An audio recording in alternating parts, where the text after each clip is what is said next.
This program is produced by Eagle Mountain Apostolic Resource Center. To find additional episodes of this program, as well as other content, visit eaglemountain.tv.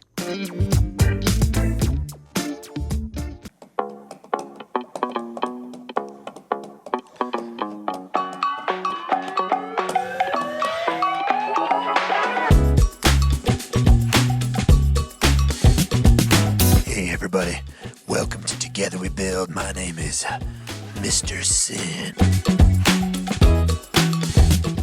You apish, beast-eating abomination. Are you kidding me? Okay, here we go. What is a group of pigs called? A potluck?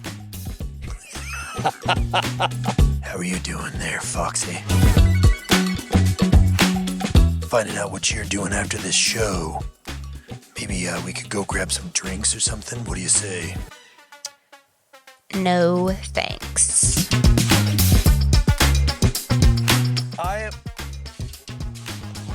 I for sure will go in there to get that. Give me that thing. No, it's not safe in my shirt. Right here. From you. Hey everyone, welcome to Together We Build. My name is Chris Behnke and her name is Prudence O'Haire. That's me. That wasn't that exciting of an intro. It was medium. It was medium. Okay, this is part 2 of a amazing series that we're doing on mental health in the church, and I think it's super important actually. And this is part 2. So if you haven't seen part 1, watch this one first since you already started it, and then go watch the other one. You definitely want to do that. You can find the link in the show notes. You for sure should do that. So we're gonna dig into it, Prudence. But before we do that, do you need me to impress you with my vast knowledge again? Yeah. Okay, all right, I'm ready. I'm ready. Where are most of the U.S. gold reserves stored? Fort Knox. I'll check that in just a second. Okay. Let's just check it now. Yep, Fort Knox. The reserves that are no longer. What is that? An actual, like... It's a massive secured location where they store crazy stuff like gold. Huh. I didn't know that. I'm not sure where it is. I feel like it's in the Midwest. I'm looking it up right now. Okay. Where is... What does the abbreviation VIP stand for? That's in Fort Knox, Kentucky. VIP, very important person. Mm-hmm. Yeah, very important person. Okay. Is a penguin a bird? Yes. No, it's a mammal, I believe. Oh, yes, but it cannot fly. I was thinking because it... Yeah, you're wrong. But no, Lays wait eggs. a minute.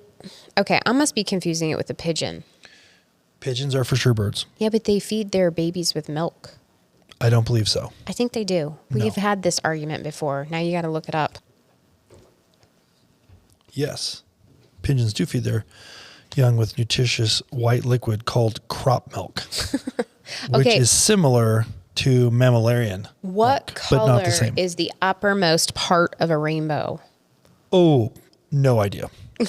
I think Purple? The bottom is the purple. and All I the can think blue. about is Taste the Rainbow. It's Was that gotta Lucky be Charms? like yellow, right? Charms, Taste the Rainbow.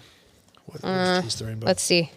Taste It's red. the Red is the very top rung of a rainbow. slogan. Who is Taste the Rainbow? Name it. Oh, don't obviously. It's so know. obvious now that I said it. Oh my goodness. Yes, you do. You for sure know. What is the main? Wait, Taste the Rainbow. Who is it?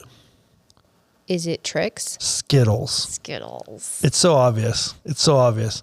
Okay, go ahead. What is the main objective of the Swiss Guard? Swiss Guard. Guard Swiss cheese, obviously. I actually feel like I should know, but I don't know. Yeah, I think we've known this before. To protect the Pope and the Vatican. Okay, that's ridiculous. What is the capital of India? Think meats. Delhi. New Delhi. It's New Delhi. Yeah, Is the capital of India. obviously. Okay. Think. What Okay, from now expensive on- mushrooms Okay, are hold on. found with the help of specially trained dogs and pigs? Chanterelles. From now on, don't. No, it's truffles. Oh, that's so obvious. Truffle hunters. Truffle Pigs. hunters. If you would have said specially trained pigs, I would have known because they have truffle hunting pigs. All right, let's move on to our topic. Chanterelles. What kind of stupid answer is that? It's obviously truffles. You know, some of these truffles, like black truffles, weird truffles, are worth like tons of money. I know. Like crazy. I don't know. Who would have thought that fungus would be that valuable? I don't know. Whenever I hear the word Well, I mean, fungus, who would have thought that rocks would be valuable? You mean like diamonds and rubies? And Yeah.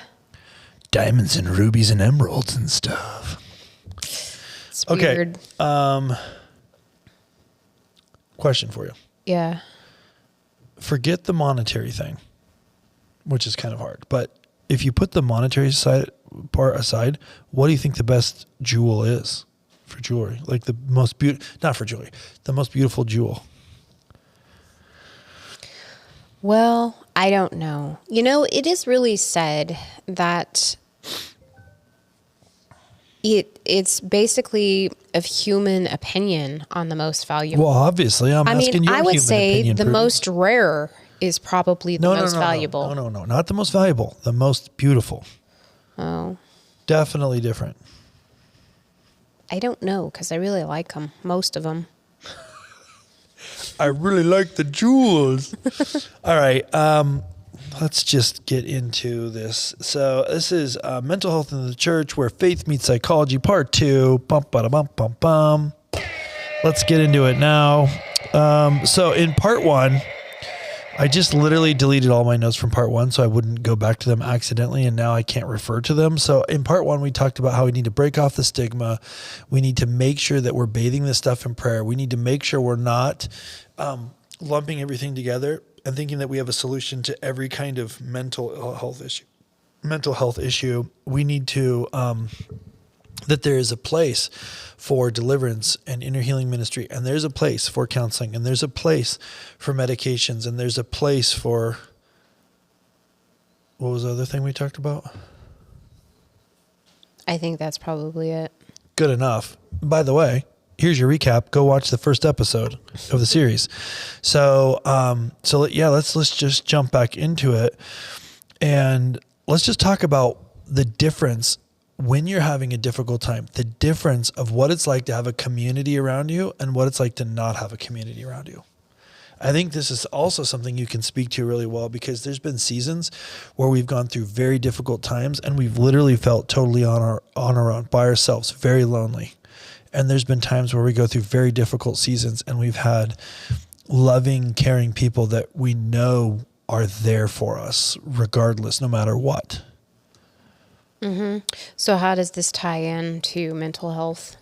What I'm saying is let's talk about the power, the effectiveness, and the importance of having a community around you to support you. That's what I'm going after. Oh, yeah. Well, what was one of the very first things we read in Genesis when God was building out everything? He said it's not good for man to be alone. Right. So he was going to build a helper for him. Yeah. So we know even just from that point and why God made a mate for Adam, that God knew that we shouldn't be alone. We weren't designed to be alone. And when we feel alone, we feel alone. Yeah. And it's an ugly feeling, and it can do a lot of damage to us when we are isolated from people, especially people that are encouraging and know who the Lord is. I mean, there's a big difference. Mm-hmm. You don't want to just go out and find anyone just because you're lonely.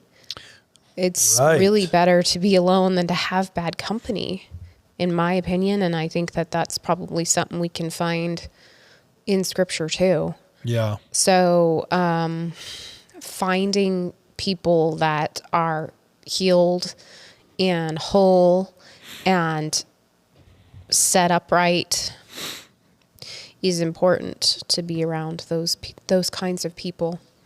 And speaking from, our experience, I know there's been these seasons where we've gone through this stuff. how important has it been for you For to have a community of people that you know are there for you versus being alone? So it's not always just easy to just go out and find buddies and to find friends. I mean, we'd like to think that it is, but the truth is that it takes time to develop relationships. And if you can find a community of believers where it goes faster because the people there are definitely healed and there for you without a lot of time in between, you found a real treasure. Mm-hmm. But the truth of it is, and I think all of us know this, is that it takes a lot of time and effort to build out relationships where we can feel safe enough to call them or text them when we're having trouble. And would you also say, I mean, I feel like this is true, but would you also agree with this, Prudence, that doesn't happen by accident? No. It doesn't happen by accident. We have to do these things on purpose, and we have to actively go after relationships. A lot of relationships just don't find us. And I mean, I have experienced periods of my life where I've gone after relationships after relationship after relationship, and it seemed to just fall flat. Mm-hmm. And I mean, the Lord has his reasons, and possibly the devil had interference in them too.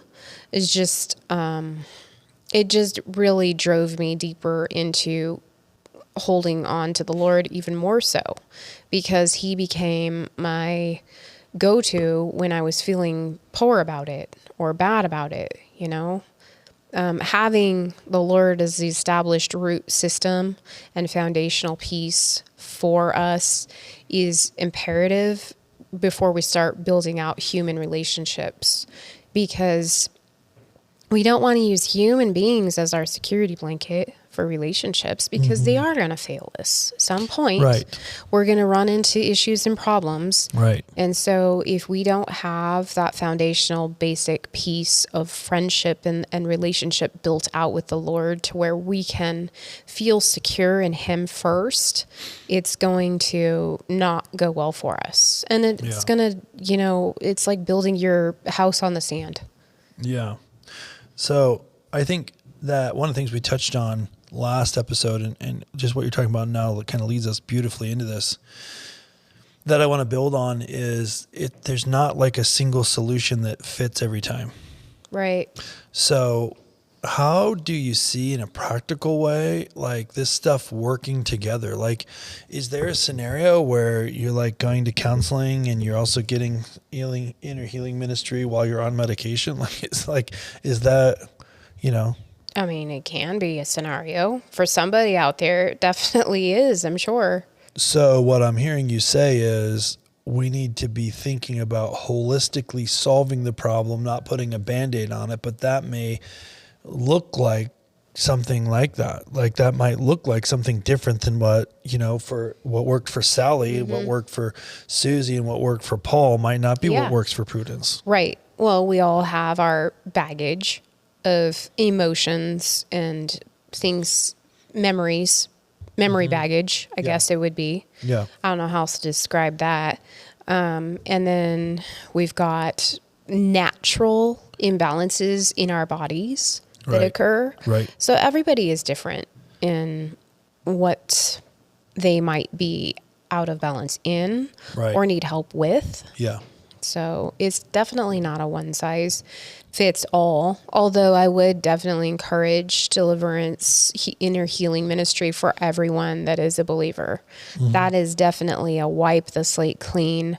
Let's clean house spiritually and emotionally. And it doesn't just mean it's going to solve all your problems, but it does clean out a lot of cobwebs and get you started in the right space. And I feel like too, like one of the things that I think is really careful that we need to be careful not to do is to believe we have a good understanding of everything that's happening in someone else's life, because people don't actually fully understand their own motivations. In fact, there's this study that I reference from this doctor named Tasha Urich, who is a clinical psychologist, and she did this massive study. And she found out that see, I can't remember the exact percentages, but let's just go with 90. I think it's higher than, I think it's 97. You said 97%. 90, I think it's 97, but let's just say 90%. 90% of people don't actually understand. No, 97% of people believe they understand their motivations, but only 15% do. Is what it was. So pretty much everybody thinks they got themselves figured out, but only 15% do. So if that's true, it means for sure we shouldn't be trying to think we know everyone else. Right. If it's very likely we don't know ourselves. Yeah. So this is why discernment is so important. And this is why it's important to have a well-rounded approach when kind of approaching, these well, difficult and I things. think that, there are tools that have been developed, tools that the Lord has given people ideas on building out to help us in the process of getting ourselves in alignment with Him. And I think that it is a really big mistake for Christians to say that there is no such thing, that all of those are from the devil, that none of that is helpful. That is a really, really ignorant thing to say, because we're using all sorts of tools every single day that came via humans' inventions, via possibly heavenly places. You mean the fact that they're watching this stream over the internet and it's being recorded on video cameras? Or the cars that we're driving around, the tools like a laptop or a phone, medications you get from the doctor's office where you go to get your back adjusted or something of this nature. Like, God has given us things and we need to be smart about them. We need to be aware about them and we need to be smart about them, and just flushing certain things down the toilet because you don't want to be vulnerable in that space is not okay.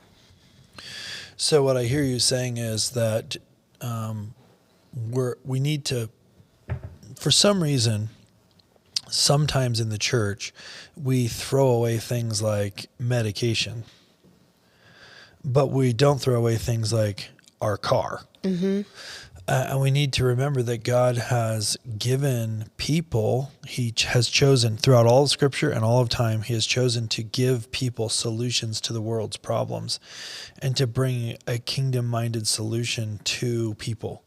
Now, people have an opportunity to corrupt that stuff. Yeah.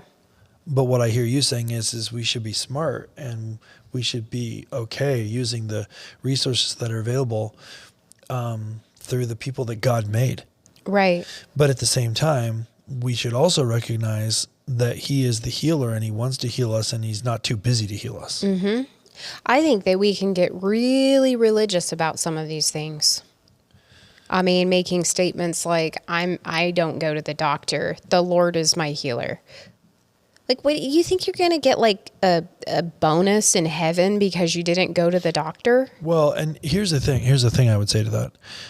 By the way, I believe in supernatural healing, and I believe you don't always end up needing to go to the doctor. Okay. So I 100% believe in that. But here's the thing. What if God specifically designed somebody named Ted to be this amazing physician to help solve your problem?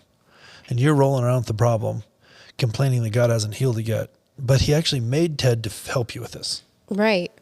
You see what I'm saying? Yeah. Yeah, I see what you're saying. So how do we make sure we don't do that in a church where we're trying to figure all this out? Yep. We got to leave a lot of space for the Lord and His discernment, and, try to hear and listen and be smart about it. I think it's just, we take things too far sometimes.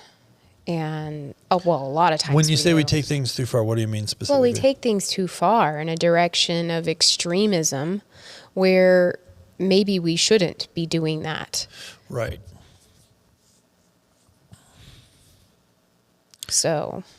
Yeah. And there is help that God designed out there in the ways of people able to help you with stuff, but not all the methods is something maybe He's approved of. Right. So we got to be careful about that too. Right. Yeah. But just like with anything, It's just with anything. Yeah. We all need to be running around with our discernment caps on. We should for sure get some merch, a discernment cap. Okay, I'm making a note of that right now. I'm making a note. Okay, I actually have a merch. Okay, merch. I mean, merch ideas. Okay, a hat. Here we go. Adding it right now. A cap that says discernment. A discernment cap. I love that. So speaking of discernment caps, I think one of the most powerful tools the enemy uses to facilitate this kind of unhealthy mental scenarios is shame and guilt. Because what happens is something goes wrong, and then we start feeling shame for it, and then we start feeling like God doesn't really want to heal us, and then we start feeling like it's not worth it to go to the doctor, to get the deliverance, to get counseling. It's like it's not worth it. We're not worth it. Yeah. We should just, what do they say? Suck it up, buttercup. Yep. And deal with it. Mm-hmm. There's no crying in baseball.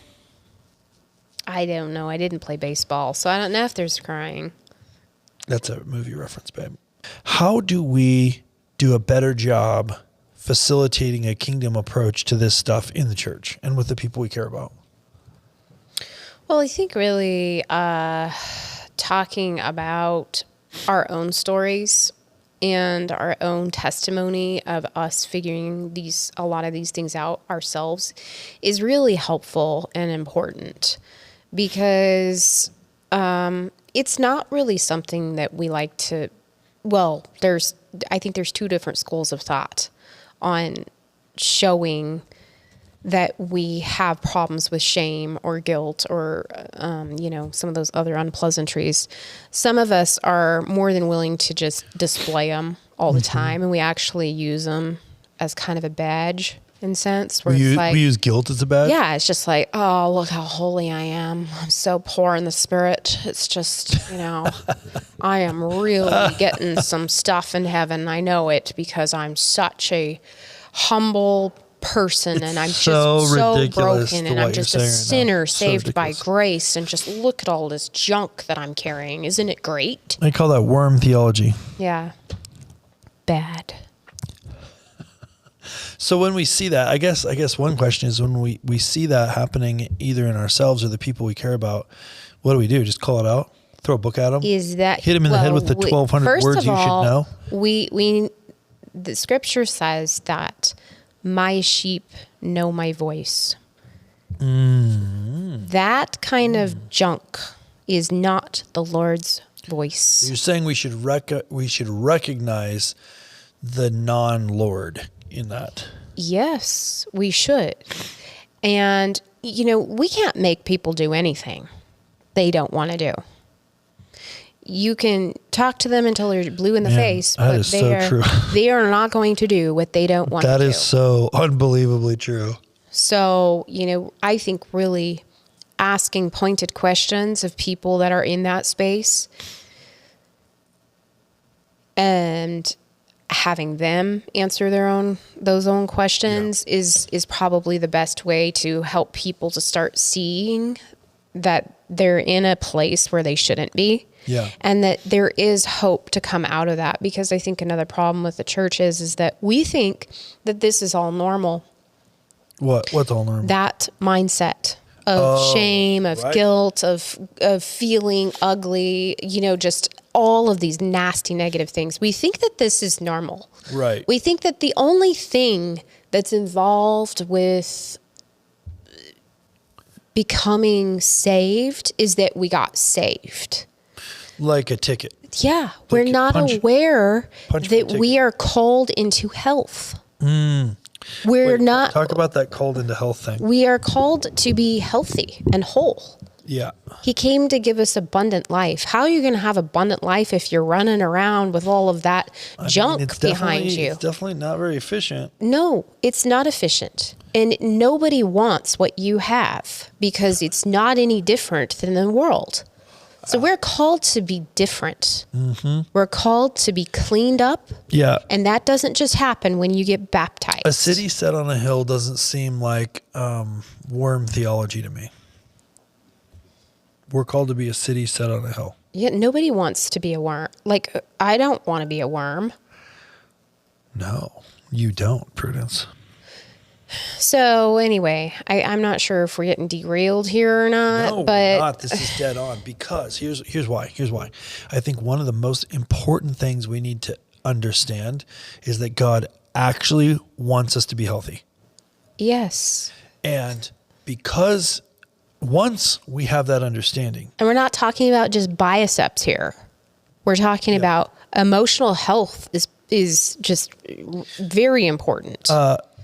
Once we believe that, which is true, by the way, it's true. Mm-hmm. Once we believe that, got it? Once we understand the truth of that, then we have the next step, which is, well, how do we get healthy? Yes, exactly. But there is you definitely... brought this up in the last episode. What did Jesus say to the guy with the mat? He said, get up and walk. Roll your mat up and go. Yeah. It wasn't like he asked him to participate, which what I love about the way Jesus did his miracles is he often, not always, but he often had them do stuff. Yeah, and he did. He didn't have them do the same thing every time. I think he very purposefully does not want us to try to figure out formulas and employ them. Well, wants it to be about let the me tell you relationship. that I believe that he did that so the devil couldn't copy him. Because the devil is a copycat. The way that he does all of his little spells, incantations, the way that he goes about, the demonic goes about healing people. And yes, there is power in that. Mm-hmm. They do have ways of imitating healing. Oh, yeah. Okay. So this is all true stuff. But if you watch the way that the devil does stuff, it's always very much the same way. Yeah. So with all that said, here's where I want to go in the remaining 5 minutes and 7 seconds that we have. We say this all the time. I say this all the time in training, in schools, and sermons, and everything. You're made on purpose for a purpose before the foundations of the earth. In other words, God designed you for a reason, and you're here for a reason, not by accident. And he actually cared about designing you the way that you are. Okay. So if we just believe that it doesn't really matter and God doesn't really care about our healing and we leave ourselves unhealed, do you think, or how effective do you think we will be able to carry out the purposes that he made us for? So in other words, if he made you to, I don't know, do something great, invent a new kind of water bottle, okay? But you're stuck in radical unhealth and you believe God doesn't care enough to heal you and you stay in radical unhealth, will you invent the new water bottle? Likely not. So I would propose, pretty selfish and pretty important to make sure. Here's taking it one step further. Let's say that he kind of purposefully crafted you to be part of a specific thing that helped people come to Jesus, but you're stuck in unhealth. Other people's breakthrough your health is important to other people's breakthrough. Now, I believe God will, if you say no to what he's made you for, he will do it with someone else. So God's going to get the job done, okay? God's going to get the job done, but he uses, throughout Scripture all over the place, he uses people. He has chosen an approach that uses the people that he made to do what he wants to do on the earth. And you're not going to be able to do that if you're stuck believing that he doesn't care about your healing. Mm-hmm. Yeah, so there needs to be a mind check on what we actually believe. And we've just got to get it through our heads. We've got to get it through our heads that dysfunction is not normal. We've got to denormalize the dysfunction? Yes, we do. We need to normalize function. Because right now we just think that the only thing that matters is that we love Jesus and got ourselves baptized and saved. Whereas there's so many more other pieces and things that we need to be doing action-wise to come into a state of completion, which doesn't happen till we die, but we are called to keep going upwards on the ladder towards heavenly places. Yeah. Until we're dead. It's a constant journey of growth. We don't stop. An ascension journey. We don't stop weeding. Yeah. And pulling the things out.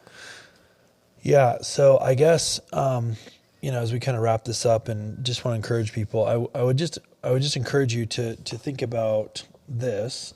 Psalm 147:3, he heals the brokenhearted and binds up their wounds. I feel like that verse alone, by the way, there's hundreds of verses that are similar message to this, which is he cares about the brokenhearted. He cares about the people that need healing, and he wants to heal them.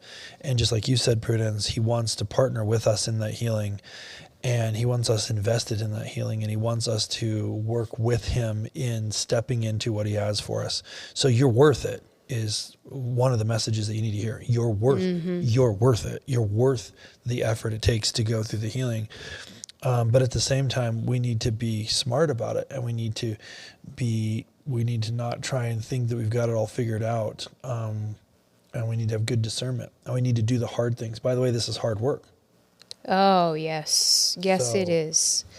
It is hard work, but it is probably the most rewarding work you'll ever do, because it opens up so many places and spaces that you didn't know you could go. That's why so many of us don't do it, is because it's hard work. Yeah. Don't be lazy. Prudence says, don't be lazy. And don't be selfish. Don't be lazy, don't be selfish. Sometimes the most unselfish thing you could do would be to do the hard work of healing. Yeah, it's very unselfish. So, by the way, you benefit from it. Mm-hmm. So it's a double bonus. So, I'm super passionate about this, because I feel like it's one of the most pressing issues that we have today. And I think as we try to figure out how to make the bride what it's supposed to be, the church, what it's supposed to be, who we are, what we're supposed to be, how God really intended us for we need to be bold about this stuff. We need to really be strong about it. So I would just encourage you in that area. I think this is super important. And you know that when you've got, a massive percentage of the population in our country alone that is using, depression, anxiety, medication, things like this, that it's a really effective, powerful tool the enemy's using. So we need to be wise about that. We need to tackle it head on. And I just cannot encourage you enough to do the hard work, to do the deliverance, to do the hard work, to go through what is needed. So you can find a ton of amazing resources over at Eagle Mountain. So if you go to eaglemountain.global, you'll find a few things. The first thing you'll find is this show is produced by Eagle Mountain TV. So you can find other amazing shows like this show. You can find that there. You can also find, there's a button that you can find if you click on resources, probably, I think that's where it is, that says Eagle Mountain Transformation Center. We have an amazing inner healing transformation center here at Eagle Mountain. And I'm telling you, we've done a lot of work in this area. We've gone through a full intensive deliverance and have done a lot of inner healing work, and truly is one of the most important things that I believe every Christian should be doing, actually. So there's resources there for you. Definitely check that out. Also, if you just stumbled on this, first of all, go watch the first episode of this 2-part series. Secondly, we're in the middle of season 4 of this show called Together We Build, and that's what this is, with Chris and Prudence.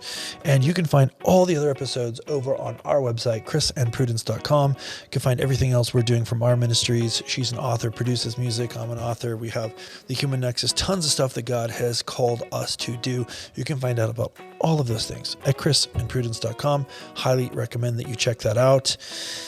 And last thing I'll say is you owe it to yourself and the people around you, the people that care about you and that you care about, to press into these issues and get after the healing. It's worth it. You're worth it. They're worth it. So I would encourage you to do that. Anything else that you got to say, Prudence? Oh, I think you wrapped it up great. Okay, then we're going to end on the cheers button. Oh. We'll see you later. We'll see you on the next episode. See you around.